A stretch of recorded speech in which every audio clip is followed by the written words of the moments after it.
Good evening. Welcome to another episode of Indie Authors. Tonight is Indie Authors number 50. We're talking with author Linda Joy Myers, who's also the president and founder of the NAMW, which stands for National Association of Memoir Writers. Linda is also an author of a couple of several books. We're going to be talking about two of them tonight. I'm your host, Jason Matthews. With us, as usual, is my co-host, Marla Miller. Thanks for being with us, Marla. And Linda, thank you so much for being with us tonight. It's a real pleasure to have you on the show. Thank you so much for having me, Jason. I love it. Okay, we're going to be talking a lot about memoir writing tonight. We're going to be talking a lot about your books. And why don't you begin quickly just by telling us a little bit about how you got into memoir writing? Well, I always like to tell people that I got into memoir writing by sleeping in a feather bed with my great-grandmother Blanche, and she would lay there beside me and talk to me about her life in the 19th century. She was born in 1873, 3 years before Custer's Last Stand. Wow. So she came from another world, and she told me all these stories, and I realized that she was a walking history book, and it was all inside of her. And I was only 8 years old, and I had this amazing insight. I still remember it. It's in the book too, but that got me started, and then also many other things along the way. The love of literature, the love of writing, the love of poetry, and I've been a therapist for 32 years, and so of course I'm very interested in how people tick, including my family. Like, why did they do some of the things that they did? So that's, in a nutshell, that's how it got started. Okay. What I was fascinated about, many things. Your writing, number one, is superlative.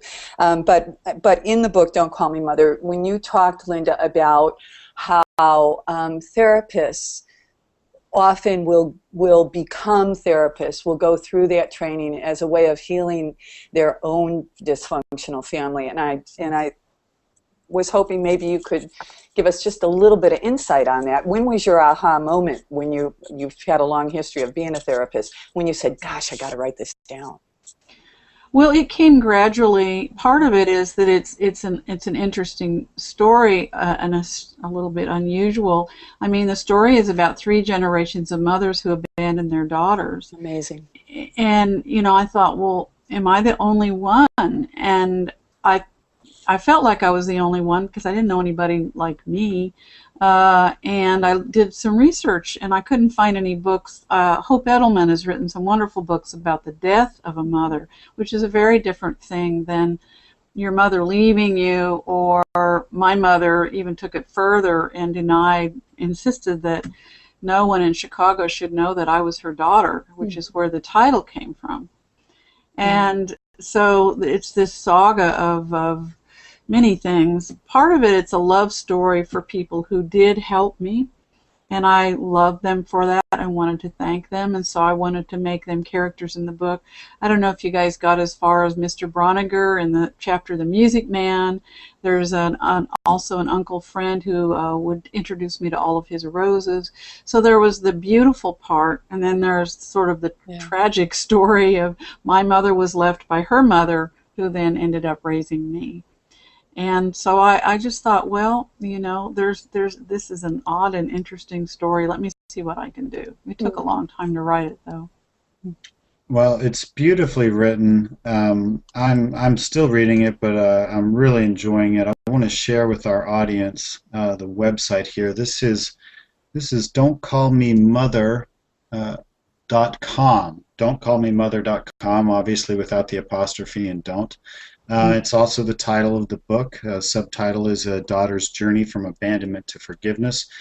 Tell us more about the universal theme of mother-daughter relationships here, and why is that such a common theme in our society? Well, everyone has a mother.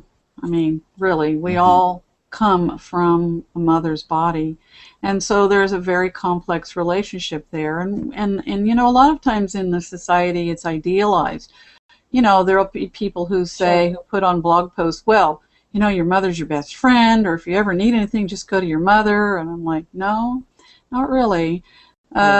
So So on the dark side of it, there are many people who struggle with their relationships with their mother for many, many, many reasons. And the mothers probably struggle with their relationship with their children. So there's this generational pull. There's the legacy that we want to leave, the legacy that was left us, that we have to struggle with as children. And then we become parents, when we become mothers, and when we become fathers, if we're a man, then what are we doing? And we worry, are we doing it any better? Or are we, my daughter's like still apologizing to me. She just says, oh, Mom, I get it. She has a very willful daughter and a little boy too, but her daughter and she, it's more of a dynamic there going on. But I can say that through the years, through the discussions, through the struggles, she knows my story somewhat ad nauseum. She won't read the book, but she knows the story because she lived it. And we are friends. And we're the first mother-daughter friendship in several generations. And I'm happy about that. And so you essentially broke the cycle. Yes. Lovely. Lovely. No. That's why I think people, for a lot of reasons, should read your memoir. But for those who think that they cannot break the cycle of dysfunction, you are living proof that you can. And let me say something, thank you so much, and let me say something more about that. I mean, I teach people how to use writing to help heal, and, Yes. and it does, and let me tell you, very much part of the process. A lot comes out when we write we didn't even know we were going to say, and that's important. But I also had a lot of therapy. I mean, I really needed to go over my story many times and through many layers. And, you know, our society isn't that helpful. You know, almost every movie makes fun of therapists. I mean, there's a few that don't, but kind of the butt of everybody's joke. I think it's because, you know, it's hard to face one's darkness. It really is, and it's easier to get drunk, or you know, it's easier to do a lot of other things. But there are so many people who sincerely want to heal and want to change. And I had many therapists that I taught in my classes, and they would say, "Wow, there's something about this writing. There's getting to things I didn't get to in my therapy." Though the therapy, no doubt, they brought it with them, you know, to the writing of the story. And I did trainings for therapists for CEU units for several years, and they would say this to me. So there's something magical about the writing that gets us somewhere that we didn't know we could get to. Mm-hmm. Well, magical is a good way of describing it. I found your writing very poignant. I was immediately drawn to you as a 5-year-old person in a difficult situation. And I was wondering, how do you write so well from a 5-year-old's perspective? Because you took me back to times and places when I was 5, just how I was viewing the world and feeling about things. How do you do that? Oh, I'm really glad that it's universal, you know, because I want to reach the hearts of everybody. So thank you. How did I do it? I put myself in the body of a 5-year-old. I mean, the other thing is that I'm one of these people, I remember everything I wrote about. I remember it. Now some people will say, well, I have traumatic memory. Now, one way you can survive if you're in a difficult situation is you hold on to reality if it feels like it's slipping. And I think that that's something that I did. So fortunately and unfortunately, I remembered everything in huge detail. Mm-hmm. And then there's a story in the afterword of this book where I go back to this town in Kansas. I'm not going to say the exact correct name. I changed the name in the book. And everything that I remembered was exactly the way it was that I remembered. But you're also talking about how did I remember feelings. You know, if you look at a little bitty 5-year-old, you see how little they are, and you see how overwhelming the world is. And so part of it is I would just look at little children and remind myself. So there's ways that we insert ourselves into the body and mind of whoever we were at various ages. Mm-hmm. Well, you do it very well. The voice is very believable. I mean, I would echo what Jason said. It's as if we get to hear you as a 5-year-old. Well, and I got to hear myself. Cool. You know, because this is another point about writing like this. We become our own witness of ourselves, of who we were at an earlier age. And I've taught a lot about the healing power of writing, and my book, The Power of Memoir, focuses a lot on that. And one of the things that I love, I studied the work of Alice Miller, who is a psychologist. Yeah, you've heard of her. Great. Oh, yeah. And she talks about witnessing and being witnessed and how healing this is. And I realize that when we write memoir, we are witnessing ourselves as who we were back then. And it's a very powerful act. It really helps. A lot goes into a book like this, Linda. How do you determine what goes in versus what gets left out? Because obviously you can't talk about every single thing that happened that contributed No, to and this that was memoir. very much of a challenge. So there's a couple of parts to it. First, I'm going to say that when I got to the end of the first draft of the memoir, I took out, and I was really thinking of publishing it then, I took out 55,000 words, which is a book's length worth of words. I wrote a lot of stories for my own healing and my own edification. The other thing is, and I was teaching memoir writing while I was writing my own memoir, and I found a method that really helped people, and that is to have them select between 10 and, let's say, 20 or maybe 30 what I call turning point moments, significant moments, significant stories, and make a list of those and then start writing them from the gut. Start writing the ones that you're dreaming about or you're worried about or you can't, you know, you have a lot of emotional intensity about. And so that's part of what I did for mine, because I actually, people say, well, did you know you were writing a book, and did you plan to write a book? And the answer is no. I was not writing a book for many years. I had to back into it because it was so overwhelming, and I didn't know how to do it. And so I say that because if I can do it, anybody can do it, because I truly did not know what I was doing. And it was good for me to back into it because I backed into it story by story and moment by moment. And the first story I wrote is Blanche taking me to the garden. Well, Blanche in the feather bed, and then Blanche taking me to the garden. And she was my great-grandmother. And I could draw a picture of her.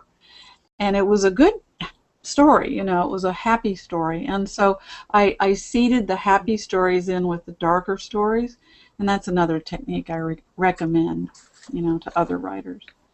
So Go ahead, that there's balance in it.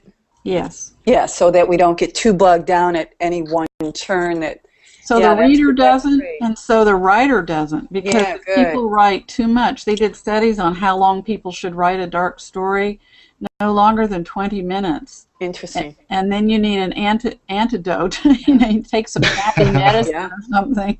Yeah. Won't say what it ought to be. You can go play with your dog or kiss your grandchild or go eat a good meal or whatever, or write a happier story. Yeah. But it's important to do that because it's hard to write those. It is hard to write those Right. dark stories. And you're talking about stuff that happened to you that wasn't always rosy. And whenever a writer is dealing with abuse or difficult things that happen that they need to discuss, the question of how's the family going to respond comes into play. How do you deal with that? Well, Good question. Yeah.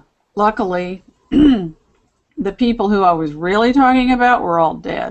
But you don't necessarily have to wait until people die to write a book So, like this. tongue in cheek, I say that, but not everyone was gone, and so let me answer it in general, then we can, I can say specifically for me, because I had an unusual situation.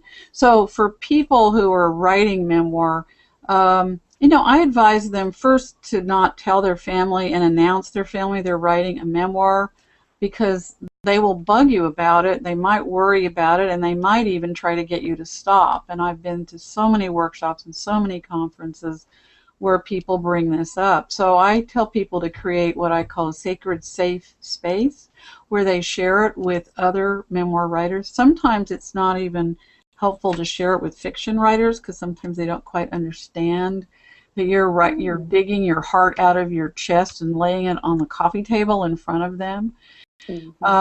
And so, you know, first protect yourself, and second, wait to tell the family. You may need to write a healing first draft for you first, and then you can decide what you're actually going to share with the world, and then you can tell the family.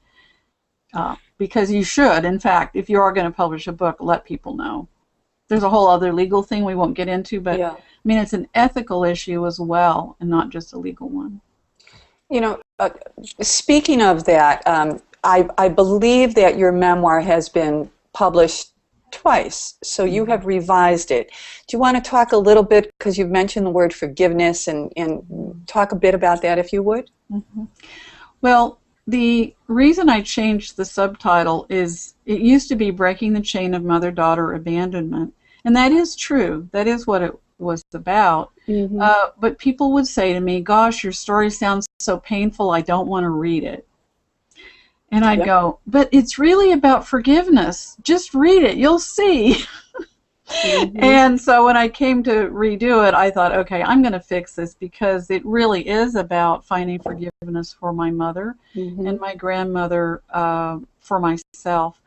The afterword actually has to do with putting things out in the open that I left out of the first edition, because I was concerned about my extended Iowa family and some of the things that I was going to be, that I didn't want to put in directly. And it had to do with some sexual impropriety with a cousin.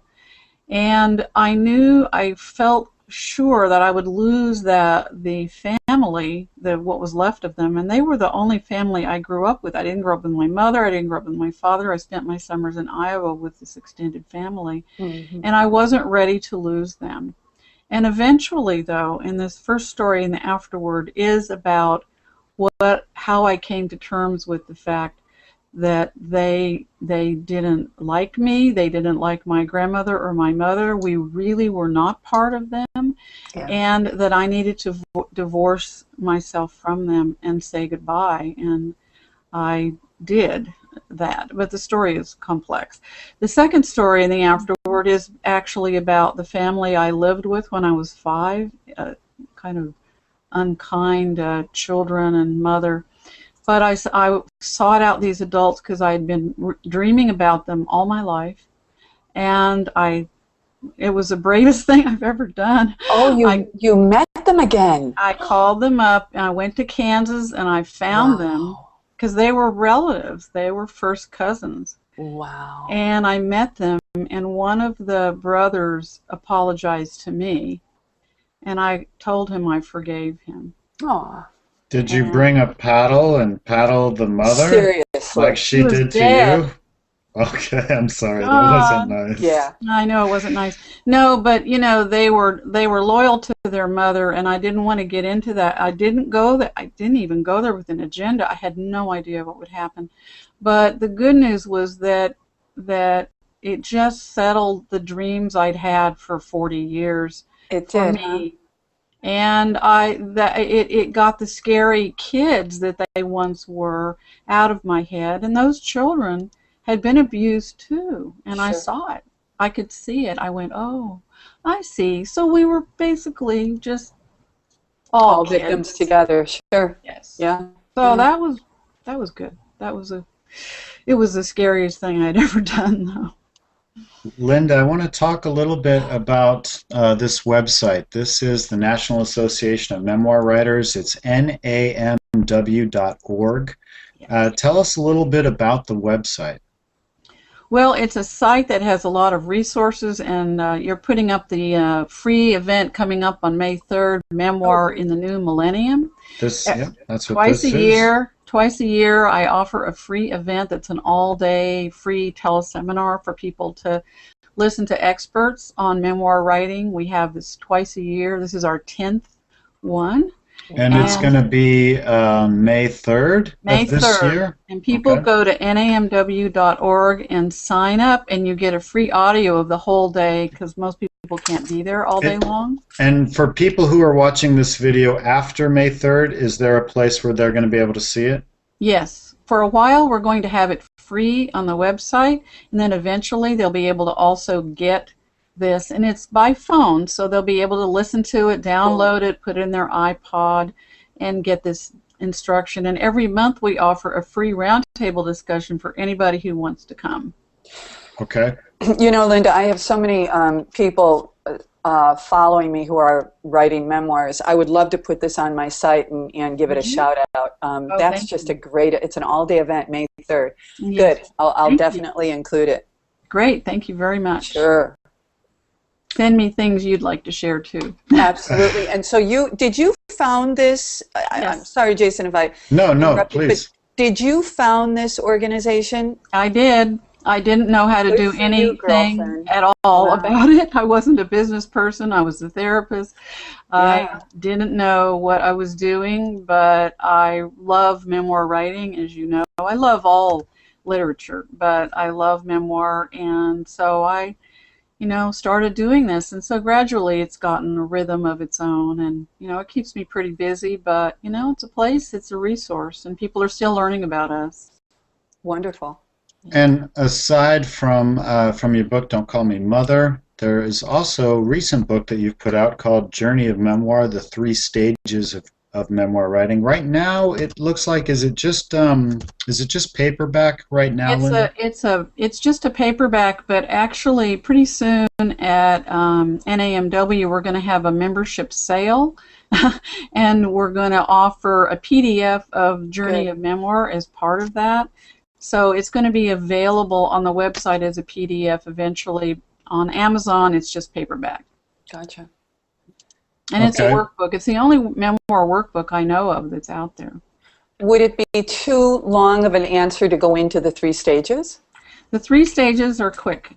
First, there's Kickstart, which is with the turning points. How do you get started? Put your stuff on a timeline. Look at it. Make lists and start your turning point exercises. And write in scene. I teach people how to write in scene. And then the middle is the muddy middle, the second stage, which is the longest. Yeah. And you get stuck there, you get lost there, your dark stories may come up there, and you need help with that. I write about truth, I write about the family, I write about healing in this book. And then the last stage is, now you've done your first draft, now what? So it's about editing, and it's about getting published, and it's about some resources that have to do with that. Excellent. It's the whole journey. Excellent. Well, I hope this question isn't redundant, but I wanted to ask, what advice do you have for writers who want to get started writing their own memoir? Grab some memories. Let's say even start with 1 to 5 important memories. Write down the list so you don't forget what you were thinking of when you start thinking about this, and then just start writing. And write a paragraph, write a couple of pages. The thing that happens is that once you decide to get some words down on the page, things happen after that. So when you have written, the writing will help tell you what you need to do. Yep. And the theme song for NAMW is Be Brave, Write Your Story. So I like to say that to everybody. It is an act of courage to write your story. Well, you certainly have been role modeling that for quite a while. Thank you. Yeah. Well, Linda, we're getting a little short on time. I just want to make sure that we've covered the majority of the things. I mean, we could talk with you all night. We could. But honestly, part 2 next year or something. Was there anything that we left out or that you'd like to add before we sign out? Well, I just encourage people, if they feel like they have any inkling of the desire to write their story. Some people will say, well, I can't ever write it as a memoir. Go ahead and write the stories that are true for you, and then maybe you'll want to fictionalize it later, and you can. Guess what? Most fiction, not most, but a lot of fiction, especially first novels, is autobiographical. You got that right. Yeah. So just start writing. Give yourself permission. Thank you for having me. Oh, you're welcome. Thanks for being here. I want to remind our audience, it's Linda Joy Myers, and that's Myers with just 1 E. You can find her at namw.org. Look for her books on Amazon, including Don't Call Me Mother and Journey of Memoir. That's correct? That's right. That's great. Good job. Well, thanks for being with us, and Marla, thank you for being co-host as usual. Always my pleasure. Nice This was to meet fun. you. Yeah. And that that concludes another episode of Indie Authors. Join us same time next week for another show. Bye. Thank you again. Good night. Thanks, everybody.